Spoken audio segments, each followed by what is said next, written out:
On this video, I am going to be reading Psalm 72, verse by verse and phrase by phrase in Hebrew with grammar and a running commentary or brief commentary as we go. It deals with God's ideal king, and it really is a psalm belonging to Solomon, and it could also point ultimately to the Messiah. But it's looking at the ideal king and what that looks like. So I'm reading Lishlomo Elohim Mishpatecha Lemelech Tain, V'tzidkatecha Leven Melech. A psalm belonging to Solomon. Give the king your judgments, O God.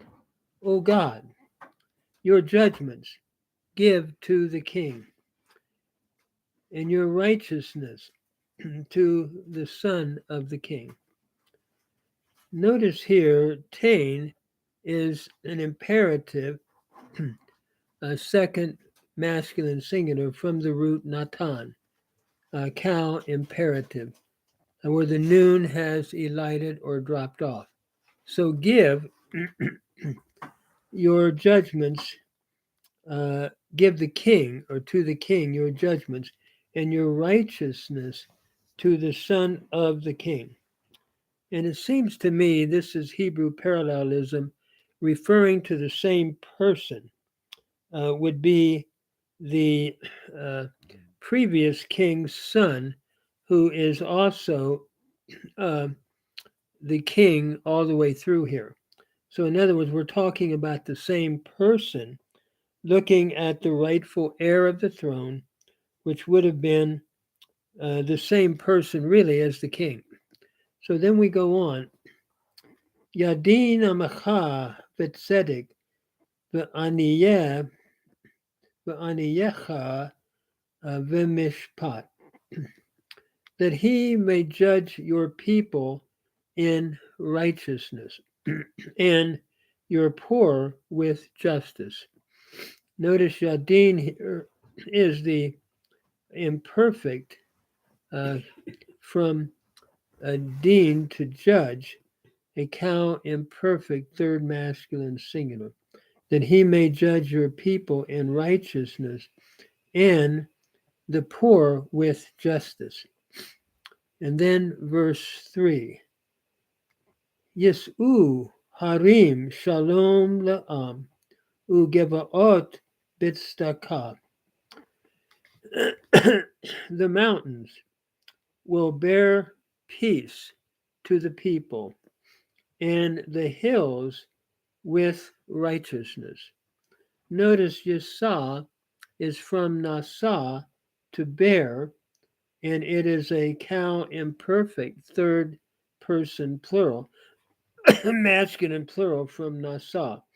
So the hills will bear peace to the people, and or the mountains, and the hills with righteousness to the people.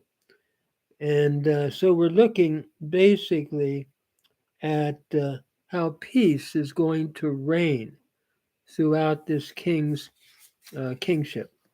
Then in verse 4 it reads, Yishpot aniye am, Yoshia livnei evyon, vidake o sheikh. That is, he will judge the poor of the people. He will save the sons of the needy or the children of the needy, and he will crush the oppressor. Notice Yishpot is the cow imperfect third masculine singular from Shaphat, to judge. So he will judge the poor of the people, and he will save the children of the needy. Yoshia is from Yasha, to save. It is a Hiphil imperfect third masculine singular from Yasha, Historically, it would have been a pei vav verb, vasha, that became pei yod. So Yashia becomes Yoshia in the bringing together of the A and the W here, following or creating a Holem Vav. So he will save the children of the needy, vida K Oshake, and he will crush the one who oppresses. Vida K is from daka, to crush. It is a PL imperfect, third masculine singular, with a vav consecutive or a vav conversive, so he will crush the one who oppresses. Oshake is a kal participle masculine singular, to oppress. So, in other words, those that are oppressing others and exploiting them, possibly the rich, he will protect the poor. This is what this righteous king would do. And Jesus said, Blessed are the poor. He put an emphasis, the New Testament, King of Kings, in my understanding, bless the poor. And then in verse 5, Yira'ucha im shamish, v'lifnei yareach dor dorim. They shall fear with the sun, literally, while the sun endures, meaning ongoing. They shall fear. And before, excuse me, and before the moon, from generation to generation, throughout all generation. Yira'uha is from yara, to fear. It's the kal imperfect, third person masculine plural, from yara, to fear, followed by the pronominal suffix second masculine singular. So they shall fear with the sun, as long as the sun is, which means ongoing. V'lifnei yareach dor dorim, and as long as the moon, from generation of generations, meaning throughout all generations, there will be a protection that this king provides. And again, I would see this having the need of an eternal king, which to me, in the New Testament, is fulfilled in Jesus Christ, the King of Kings. Then in verse 6, Yered kematar al gaze, kir vivim zar zif aretz. He will come down, or may he come down as rain. That is, he will come down upon the mown grass, I should say, as rain.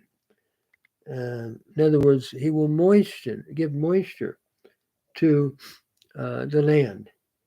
And Yered is a kal imperfect third masculine singular, from the root yarad, to come down. Kir vivim zar zif eretz, as showers, a moistening of the earth.